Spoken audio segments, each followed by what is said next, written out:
여러분 안녕하십니까? 어제에 이어서 같은 본문으로 다시 한번 말씀을 나누겠습니다.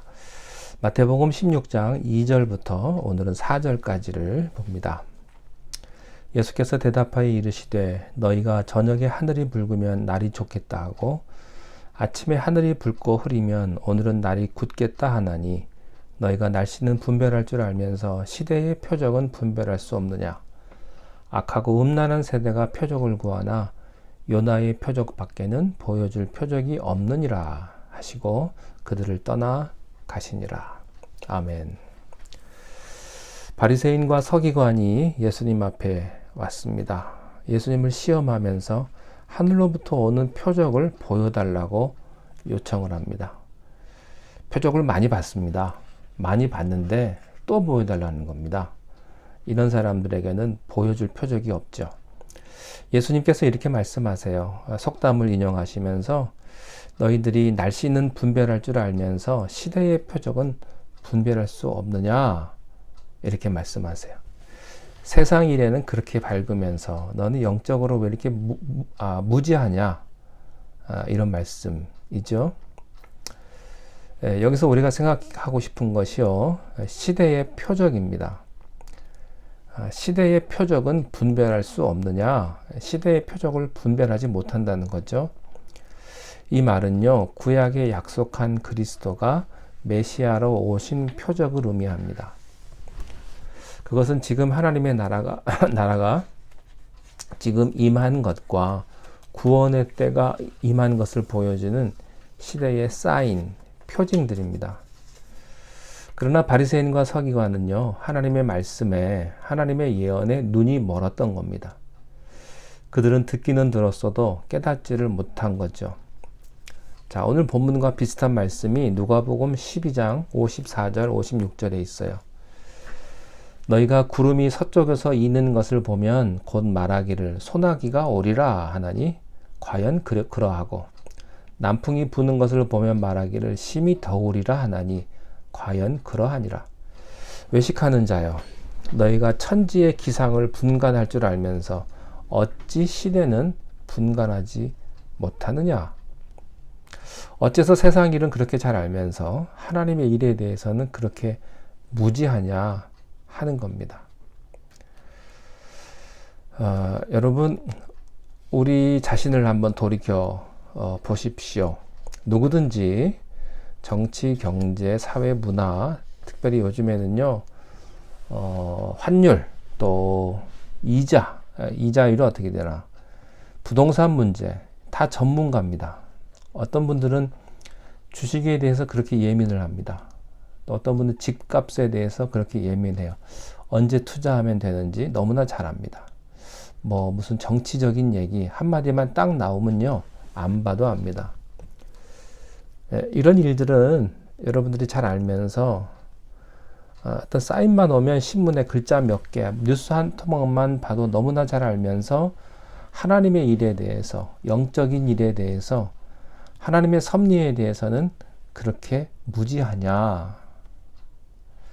자, 세상 사람들은 다 그렇다고 치죠. 교회마저도 하나님에 대한 깊은 묵상이 없고 영적인 통찰력이 없고 성령의 안목이 없다는 겁니다. 참 슬픈 일입니다. 그래서 교회가 세상에 어떤 말을 못합니다. 교회가 오히려 똑같이 세상을 닮아갑니다. 세상이 하는 말을 교회도 하고 세상이 고민하는 걸 교회도 고민합니다. 오히려 교회가 더 세상적입니다. 교회인지 세상인지 구분이 안 됩니다. 여러분, 구역 모임 같잖아요. 소그룹 이렇게 모이시면 세상 얘기 많이 하십니까? 신앙 얘기 많이 하십니까? 돈 버는 얘기, 정치 얘기 많이 하십니까? 아니면 성경 얘기 많이 하십니까? 여러분, 교회 성도님들끼리 모여서 잘 생각하셔야 합니다. 이게 교회 모임인지 세상 모임인지 저는 참석을 안 하니까 모르죠. 여러분들은 잘 아실 거예요. 여러분들이 세상적인지 아니면 신앙적인지는요, 여러분들 모였을 때 무슨 말 하느냐가 여러분을 결정하는 겁니다. 여러분, 우리는요, 하나님에 대한 더 깊은 묵상이 있어야 합니다. 하나님에 대한 깊은 생각이 있어야 합니다. 하나님의 뜻을 전하는 교회가 되어야 하고요.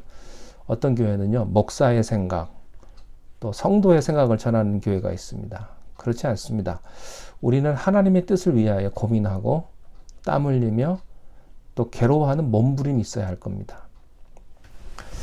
예수님께서는 그 당시에 종교 지도자들을 가리켜서 4절에서 이렇게 표현을 하셨어요.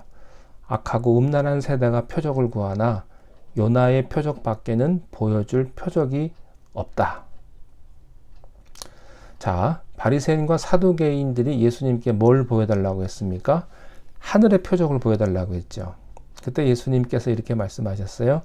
악하고 음란한 세대가 표적을 구한다. 그 뜻은 무엇입니까?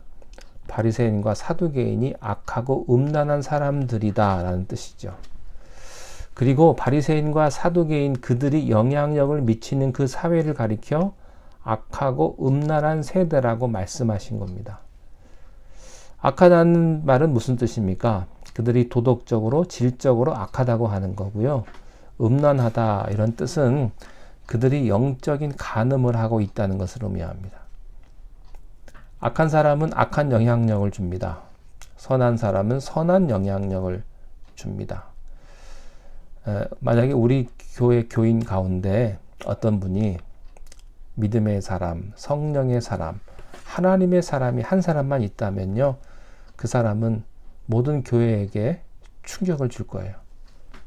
가나안의 한 여자가 4,000명을 몰고 온 것처럼 진정한 믿음을 누군가 한 사람 가지고 있다면 그 사람은 선한 충격을 줄 겁니다. 자, 4절 말씀에 내가 보여줄 표적은 요나의 표적밖에는 보여줄 게 없다. 오직 하나다. 이렇게 말씀하셨어요. 중요한 얘기인데요. 그것은 안진뱅이가 일어나는 것도 아니다. 죽은 자가 살아나는 것도 아니다. 또 하늘에서 뭐가 불마차가 내려오는 것도 아니고 5,000명이 배불리 먹는 것도 아니다. 내가 궁극적으로 마지막에 보여줄 표적은 하나다. 그게 뭐냐면요, 요나의 표적이라는 거예요. 자, 이 요나의 표적이 뭘까요? 이 표적은요, 구약의 말씀으로부터 온 표적입니다. 이상한 신비를 보여주시는 것이 아니고 구약의 예언한 말씀입니다. 말씀. 우리는요, 무슨 일이 생기면 어디로 돌아가야 됩니까? 성경으로 돌아가야 합니다. 언제나 성경입니다. 예수님은 언제나 성경으로 돌아왔습니다. 예수님은 세 번 시험 당하셨을 때도 성경으로 돌아오셔서 사탄을 물리치셨어요. 여기 표적을 달라는 요구 앞에 예수님은 성경으로 돌아오십니다. 예수님은 수많은 기적을 베풀었지만 결정적일 때는 말씀으로 돌아옵니다. 자, 그렇다면 요나의 표적은 무엇입니까? 한마디로 표현하면 그것은 십자가의 표적입니다. 기적 중의 기적은요, 십자가예요. 능력 중의 능력은 십자가입니다. 여러분, 죽은 자가 살아나는 기적 있잖아요. 사람이 80, 또 잘 살면 100살, 이런 생애에서 일어나는 기적. 여러분, 나사로가 죽었다가 다시 살아났지만 다시 죽었습니다. 우리는 죽게 되어 있지요. 십자가로 말미암는 구원은 내 영혼을 구원하는 기적입니다. 예수님은 십자가의 표적을 보여주셨습니다. 자, 이 내용은 예수님께서 마태복음 12장에서 설명을 하셨죠. 그때의 서기관과 바리새인 중 몇 사람이 말하되 선생이여 우리에게 표적 보여주기를 원하나이다. 예수께서 이르시되 악하고 음란한 세대가 표적을 구하나 선지자 요나의 표적밖에는 보일 표적이 없느니라. 요나의 사건에 많은 얘기들이 있어요. 많은 의미가 있죠. 예수님은 그 많은 의미를 다 제쳐놓고 한 가지만 딱 택해서 우리에게 설명해 주셨습니다. 즉, 요나가 물고기 뱃속에 들어가지 않습니까? 3일 동안 들어가 있었는데 3일 동안 그 물고기 뱃속에 들어가 있었던 것처럼 예수님은 하나님의 뜻을 이루기 위해서 십자가에 못 박혀 죽으시고 3일 동안 땅에 묻히시겠다는 것입니다. 십자가의 죽음, 이게 표적이다. 다른 게 표적이 아니고 십자가의 죽음이 표적이다 하는 거예요. 십자가는 구원입니다.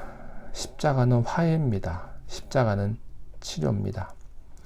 예수님께서 가시 면류관을 쓰시고 손과 발에 못이 박히시고 창에 찔리시고 엘리 엘리 라마 사박다니 하면서 죽어가는 것, 그것이 표적이다 하는 거예요. 내가 너희들에게 보여줄 것은 어떤 세상적인 승리의 어떤 환호가 아니다.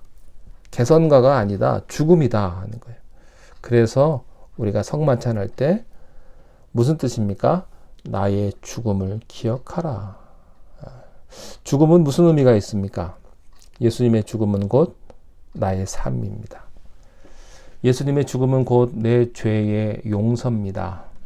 예수님의 죽음은 곧 내가 하나님의 자녀가 되는 권세입니다. 자, 그런데 그들은 그것을 이해할 수가 없었죠. 여러분 어떠십니까? 이해하십니까? 네, 이해할 수 있기를 바랍니다. 예수 그리스도의 십자가를 믿습니까? 그분이 부활하신 것을 믿습니까? 여러분이 하나님의 자녀가 되는 권세를 가지신 것을 믿으십니까? 예, 믿습니다. 우리의 신앙은 바로 여기에 있습니다. 십자가의 도가 멸망할 자에게는 미련하게 보이지만은 구원을 얻은 우리들에게는 하나님의 능력이라고 말했습니다. 십자가의 능력, 십자가의 표적, 이것을 예수님이 요나의 표적을 통해서 우리들에게 보여주신 겁니다. 자, 그런데요, 4절 마지막에 보면 좀 슬픈 표현이 있습니다. 그들을 떠나 가시니라. 여러분, 지금 주님이 여러분과 함께 하심을 감사하십시오. 주님이 떠나시면 안 됩니다. 그러나 바리새인들, 서기관들, 사두개인에게는 예수님이 떠나시고 말았습니다. 그렇게 간절하게 안타까운 심정으로 영적 진리를 가르쳐 주셨음에도 불구하고 그들은 교만과 악한 마음 때문에 깨닫지 못했던 겁니다. 슬픈 일입니다. 사랑하는 성도 여러분, 여러분이 어떤 동기로 교회에 오셨던 간에 여러분은 복받은 사람입니다. 그런데 몸만 왔다 가지 않기를 바랍니다. 헌금만 하고 가면 무슨 소용이 있습니까? 뭐 헌금 좀 하면 하나님 봐주시겠지. 안 봐주십니다. 마음이 와 있어야 합니다. 마음이 중요한 거예요. 여러분 마음. 하나님을 만나야 합니다. 구원이 있어야 합니다. 십자가가 여러분의 영혼에서 살아 움직일 수 있게 되기를 바랍니다. 기도하겠습니다. 하나님 아버지, 악한 세대들은 표적 보이기를 구하지만 우리들은 십자가를 바라보게 하시고 십자가의 도가 멸망할 자에게는 미련하게 보이지만 구원을 얻은 우리에게는 하나님의 능력이 된다는 사실을 우리가 믿고 의지하며 십자가의 죽음 앞에 참으로 나의 죄의 용서와 하나님의 자녀가 되는 귀한 하늘의 권세를 우리가 깨달으며 주의 은혜로 살아가게 하옵소서. 우리의 영이 살아나기를 원합니다.